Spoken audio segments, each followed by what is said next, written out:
சொல்றேன். அந்த தெய்வத்தை பத்தி யாராவது கேவலமா பேசுறீங்க, இந்த கதிதான். எந்த ஏழையும் என்னால கண்ணீர் விட்டதே கிடையாது. தைரியமாக சொல்லி மனிதன் இல்லை.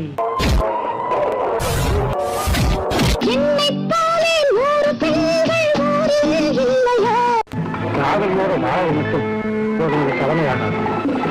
அவனுக்கு வாழ்க்கையில் சில பொறுப்புகளும் ஏற்படும். எங்கு சென்ற போதும் இதயம் வந்து தேடும், ஊரறிந்த உண்மை சொல்ல நானும் என்னவோ. ருக்குமணியே, சக்கரை பெண்ணே, சத்தியம் என் குழி தவறாது. உனக்கே தெரியும்.